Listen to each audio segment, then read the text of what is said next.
నమస్కారం. మన చుట్టూ ఉన్న ప్రపంచం కొన్ని నియమాల ప్రకారం నడుస్తుందని మనకు తెలుసు. అవును.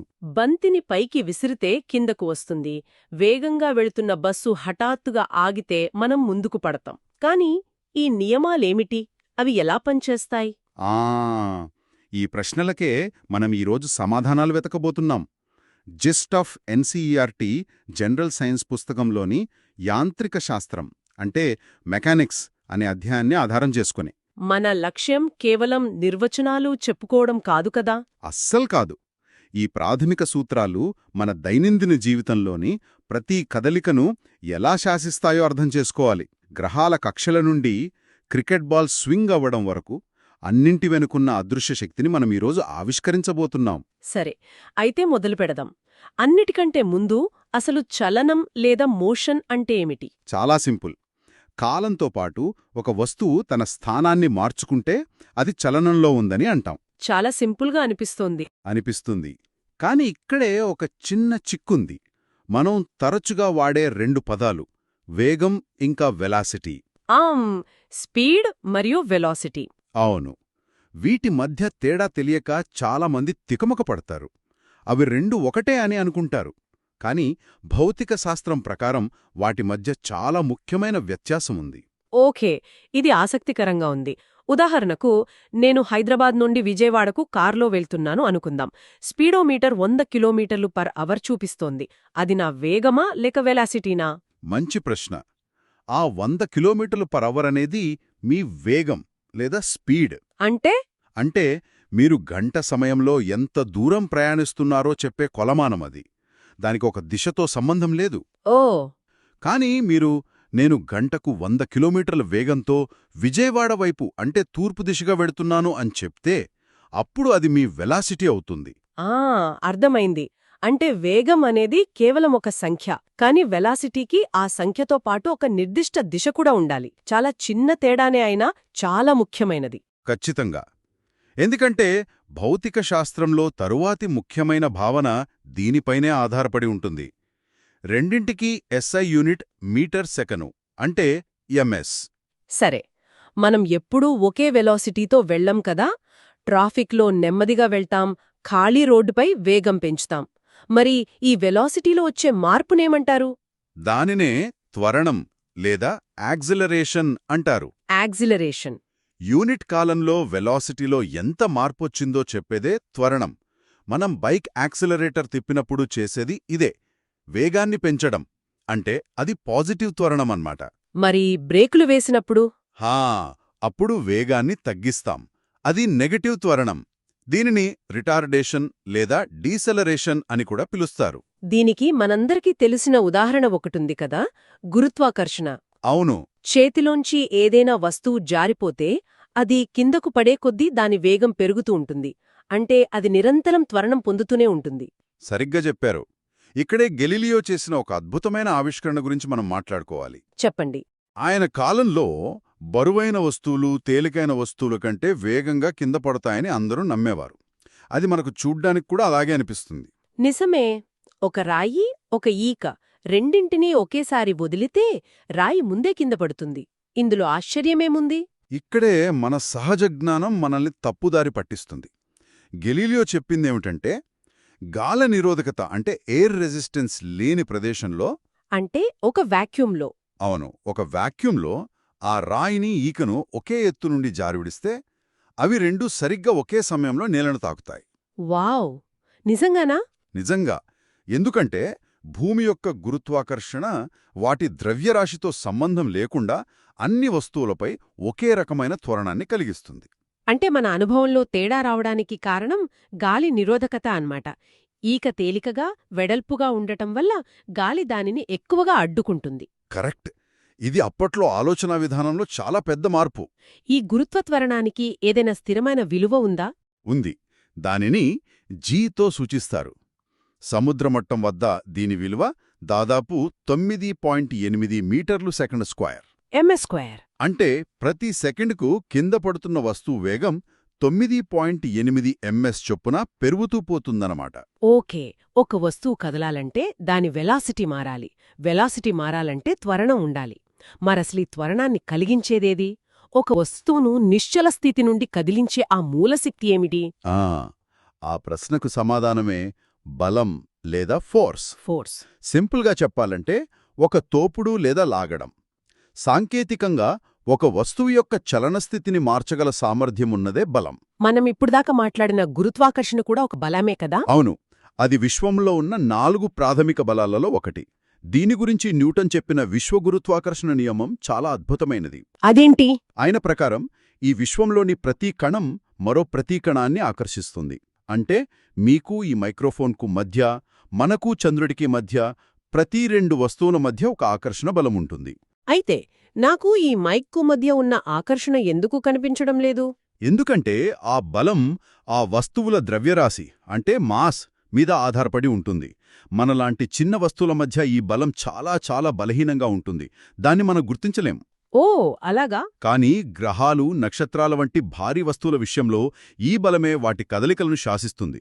ఈ బలం వాటి ద్రవ్యరాశులు పెరిగే కొద్దీ పెరుగుతుంది, మరియు వాటి మధ్య దూరం పెరిగే కొద్దీ తగ్గుతుంది. ఈ దూరంతో తగ్గడమనేది ఆసక్తికరంగా ఉంది. అవును, ఇది మామూలుగా తగ్గదు. దూరం రెట్టింపైతే బలం 4 రెట్లు తగ్గుతుంది. దూరం 3 రెట్లయితే బలం 9 రెట్లు తగ్గుతుంది. అంటే స్క్వేర్లో తగ్గుతుంది. అవును, దీనినే ఇన్వర్స్ స్క్వేర్ లా అంటారు. దీన్ని ఒక టార్చ్ లైట్లా ఊహించుకోండి. లైట్కు దగ్గరగా ఉన్నప్పుడు వెలుగు ప్రకాశవంతంగా ఉంటుంది. దూరం వెళ్లే కొద్దీ అదే వెలుగు ఎక్కువ ప్రదేశానికి విస్తరించి బలహీనపడుతుంది. గురుత్వాకర్షణ, కాంతి, ధ్వని, ప్రకృతిలోని చాలా శక్తులు ఇలాగే ప్రవర్తిస్తాయంటారు. కరెక్ట్. మరో ముఖ్యమైన విషయం, నేను చిన్నప్పుడు ఒక రాయికి తాడు కట్టి గిరగిరా తిప్పేదాన్ని. ఆ తాడు వదిలేస్తే అది ఎటో దూరమెళ్ళిపోయేది. తాడు పట్టుకున్నంతసేపు అది నా చుట్టూనే తిరిగేది. దీని వెనుక ఉన్న సైన్స్ ఏమిటి? మంచి ఉదాహరణ.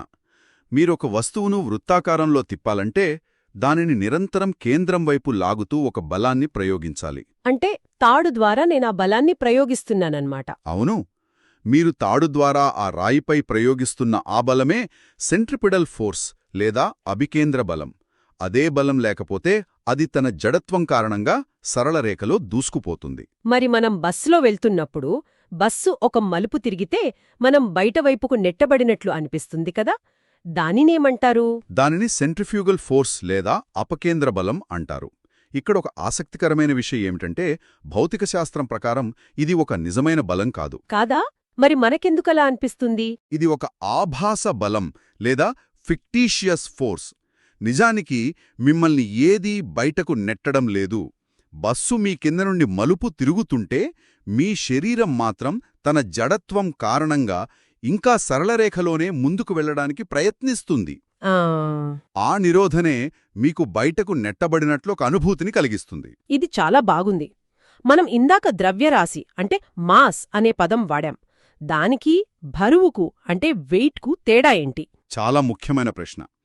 ద్రవ్యరాశి అంటే ఒక వస్తువులో ఉన్న పదార్థం యొక్క మొత్తం పరిమాణం. ఇది ఎక్కడికి వెళ్ళినా మారదు. అంటే భూమి మీద, చంద్రుడి మీద, అంతరిక్షంలో ఎక్కడైనా మన ద్రవ్యరాశి ఒకటేనా? ఖచ్చితంగా. కాని బరువు అనేది గురుత్వాకర్షణ బలం మీద ఆధారపడి ఉంటుంది. మీ ద్రవ్యరాశిని భూమి ఎంత బలంతో తన కేంద్రం వైపు లాగుతోందో అదే మీ బరువు. దీని ఫార్ములా W=mg. ఓ, అందుకే చంద్రుడి మీద ఆస్ట్రోనాట్లు గెంతినట్లు నడుస్తారు. వారు ద్రవ్యరాశి మారదు, కాని చంద్రుని గురుత్వాకర్షణ భూమికన్నా 6 రెట్లు తక్కువ కాబట్టి వారి బరువు కూడా 6 రెట్లు తక్కువగా ఉంటుంది. సరిగ్గా అదే. అంటే మన బరువు భూమి మీద కూడా అన్ని చోట్ల ఒకేలా ఉండదా? ఉండదు. భూమి ధృవాల వద్ద కొద్దిగా నొక్కుకుపోయి ఉండటం వల్ల అక్కడ గురుత్వాకర్షణ కొంచెం ఎక్కువగా ఉంటుంది. అందుకే ధృవాల వద్ద మన బరువు గరిష్టంగా, భూమధ్యరేఖ వద్ద కనిష్టంగా ఉంటుంది. సరే, ఇప్పటివరకు మనం చలనం, బలం, గురుత్వాకర్షణ గురించి చాలా తెలుసుకున్నాం. వీటన్నింటినీ కలిపి చలనానికి ఒక పూర్తి రూపాన్నిచ్చిన న్యూటన్ యొక్క 3 గమన నియమాల గురించి ఇప్పుడు చర్చిద్దాం. ఇవి భౌతిక శాస్త్రానికి పునాదిలాంటివి. మొదటి నియమంతో మొదలు పెడదాం. న్యూటన్ మొదటి నియమాన్ని జడత్వ నియమం లేదా లా ఆఫ్ ఇనర్షియా అని కూడా అంటారు. ఇది విశ్వం యొక్క ప్రాథమిక సోమరితనం గురించి చెబుతుంది. విశ్వం యొక్క సోమరితనం, ఆ పదం బాగుంది. అంటే ఒక వస్తువు తలంతట తానుగా తన చలన స్థితిని మార్చుకోదు. నిశ్చల స్థితిలో ఉన్న వస్తువు నిశ్చల స్థితిలోనే ఉండటానికి, చలనంలో ఉన్న వస్తువు అదే వేగంతో అదే దిశలో చలనంలోనే ఉండటానికి ప్రయత్నిస్తుంది. దానిపై ఏదైనా బాహ్యబలం ప్రయోగిస్తే తప్ప. కరెక్ట్. అందుకే వేగంగా వెళ్తున్న బస్సు హఠాత్తుగా ఆగితే మనం ముందుకు తూలుతాం. మన శరీరం ఇంకా ముందుకు వెళ్లడానికే ప్రయత్నిస్తోంది, కాని బస్సు ఆగిపోతుంది. అవును. అలాగే గ్లాసు మీద ఒక కార్డు పెట్టి దానిమీద నాణ్యం ఉంచి కార్డును వేగంగా లాగితే నాణ్యం కార్డుతో పాటు రాకుండా గ్లాసులో పడుతుంది. ఎందుకంటే ఆ నాణ్యం జడత్వం కారణంగా తన నిశ్చల స్థితిలోనే ఉండటానికి ప్రయత్నిస్తుంది. అంతే. ఓకే, మొదటి నియమం ఒక వస్తువు స్థితిని మార్చాలంటే బలం కావాలని చెబుతోంది. మరి ఎంత బలం కావాలి? ఆ బలానికి, వస్తువు ద్రవ్యరాశికి, అది పొందే త్వరణానికి మధ్య సంబంధమేంటి? ఆ ప్రశ్నకు సమాధానమే న్యూటన్ రెండవ నియమం. భౌతిక శాస్త్రంలో అత్యంత ప్రసిద్ధ సమీకరణాల్లో ఒకటైన F=ma. Force equals to mass into acceleration. అవును. ఇది ఏం చెబుతుందంటే ఒక వస్తువు యొక్క త్వరణం దానిపై ప్రయోగించిన బలానికి నేరుగా, దాని ద్రవ్యరాశికి విలోమంగా ఉంటుంది. అంటే ఎక్కువ బలం ప్రయోగిస్తే ఎక్కువ త్వరణం వస్తుంది. అదే బలాన్ని ఎక్కువ ద్రవ్యరాశి ఉన్న వస్తువుపై ప్రయోగిస్తే తక్కువ త్వరణం వస్తుంది. సరిగ్గా చెప్పారు. నేనొకసారి మా ఆగిపోయిన కారును నెట్టడానికి ప్రయత్నించాను. అప్పుడు నాకు ఈ F=ma సూత్రం యొక్క నిజమైన అర్థం తెలిసొచ్చింది. కారు యొక్క భారీ M అంటే మాస్ కారణంగా దానికి చిన్న a అంటే యాక్సిలరేషన్ ఇవ్వడానికి కూడా నాకు చాలా పెద్ద F అంటే ఫోర్స్ అవసరమైంది. అది సరైన ఉదాహరణ. ఈ చిన్న సమీకరణం యొక్క అసలైన గొప్పతనం ఏమిటంటే మొదటిసారిగా మనం ఒక వస్తువుపై పనిచేసే బలాలను తెలుసుకుంటే భవిష్యత్తులో దాని కదలిక ఎలా ఉంటుందో ఖచ్చితంగా అంచనా వేయగలం. ఇది అస్తవ్యస్తంగా కనిపించే ప్రపంచాన్ని అంచనా వేయగల ప్రపంచంగా మార్చిందనమాట. అవును. కార్లను సురక్షితంగా డిజైన్ చేయడం నుండి మార్స్కు రాకెట్ను పంపడం వరకు అన్నింటికీ ఇదే ఆధారం. అద్భుతం. ఇక మూడవ నియమం. ఇది మనందరికీ బాగా తెలిసిందే. ప్రతి చర్యకు సమానమైన మరియు వ్యతిరేక ప్రతిచర్య ఉంటుంది. అవును. బలాలు ఎప్పుడూ ఒంటరిగా ఉండవు, అవి జంటగా పనిచేస్తాయి. మీరు ఒక వస్తువుపై బలాన్ని ప్రయోగిస్తే ఆ వస్తువు కూడా మీపై అంతే పరిమాణంలో వ్యతిరేక దిశలో బలాన్ని ప్రయోగిస్తుంది. ఉదాహరణకు, నేను గోడను నెడితే నేను ఎంత బలంతో నెడుతున్నానో గోడ కూడా నన్ను అంతే బలంతో వెనక్కి నెడుతుంది. కరెక్ట్. దీనికి రాకెట్ ప్రయోగం ఒక చక్కటి ఉదాహరణ. రాకెట్ ఇంజిన్లో వేడి వాయువులను అత్యంత వేగంగా కిందికి నెడతాయి. అది చర్య. దానికి ప్రతిచర్యగా ఆ వాయువులు రాకెట్ను సమానమైన బలంతో పైకి నెడతాయి. అలాగే తుపాకీ పేల్చినప్పుడు కూడా గుండు ముందుకు వెళ్లడం చర్య అయితే తుపాకీ వెనక్కి తన్నడం ప్రతిచర్య. అవును. దానిని లీకొనయిన్ అంటాం. బావుంది. అయితే మొదటి నియమానికి మళ్లీ వస్తే చలనంలో ఉన్న వస్తువు చలనంలోనే ఉంటుంది అన్నారు. కాని నేనొక బంతిని నేలపై దొర్లిస్తే అది కాసేపటికి ఆగిపోతుంది. దానిపై ఏ బలమూ ప్రయోగించకపోయినా దాని చలనం ఎందుకు ఆగిపోయింది? చాలా మంచి ప్రశ్న. ఇక్కడే మన చివరి కాని అత్యంత ముఖ్యమైన అంశం వస్తోంది. ఘర్షణ లేదా ఫ్రిక్షన్. ఫ్రిక్షన్. ఇది ఒక ఉపరితలంపై మరొక ఉపరితలం యొక్క కదలికను నిరోధించే ఒక అదృశ్య బలం. ఇది ఎల్లప్పుడూ కదలికకు వ్యతిరేక దిశలో పనిచేస్తుంది. మీరు దొర్లించిన బంతికి నేలకు మధ్య ఉన్న ఘర్షణ వల్లే అది నెమ్మదించి చివరికి ఆగిపోయింది. అంటే ఘర్షణ లేకపోతే ఒకసారి దొర్లించిన బంతి ఎప్పటికీ ఆగకుండా దొర్లుతూనే ఉంటుందా? సిద్ధాంతపరంగా అవును. ఘర్షణ అనేది ఒక రకంగా చూస్తే మన శత్రువులా కనిపిస్తుంది. యంత్రాల సామర్థ్యాన్ని తగ్గిస్తుంది, శక్తిని వేడి రూపంలో వృధా చేస్తుంది. అవును. కాని మరో రకంగా చూస్తే ఘర్షణ లేకపోతే మన జీవితం అసాధ్యం. నిజమే. ఘర్షణ లేకపోతే మనం నడవలేము, మన బూట్లకు నేలకు మధ్య పట్టు ఉండదు, చేతిలో పెన్ను పట్టుకోలేం, వాహనాలకు బ్రేకులు వెయ్యలేం. ప్రతీదీ జారిపోతూ ఉంటుంది. ఖచ్చితంగా ఈ ఘర్షణ బలం ఉపరితలాల స్వభావంపై ఆధారపడి ఉంటుంది. కాంక్రీటుపై రబ్బర్ టైర్కు ఎక్కువ ఘర్షణ ఉంటుంది, అదే మంచుపై అయితే చాలా తక్కువ ఉంటుంది. కాబట్టి ఈ మొత్తం విశ్లేషణ నుండి మనం గ్రహించాల్సిందేమిటంటే, మనం బస్సులో కూర్చోవడం నుండి గ్రహాలు సూర్యుని చుట్టూ తిరగడం వరకు ప్రతి కదలిక వెనుక ఈ యాంత్రిక శాస్త్ర నియమాలు ఒక అదృశ్య నృత్యదర్శకుడిలా పనిచేస్తున్నాయి. అవును. అవి కేవలం పాఠ్యపుస్తకాలలోని సమీకరణాలు కాదు, అవి మన ప్రపంచాన్ని నడిపించే ప్రాథమిక సూత్రాలు.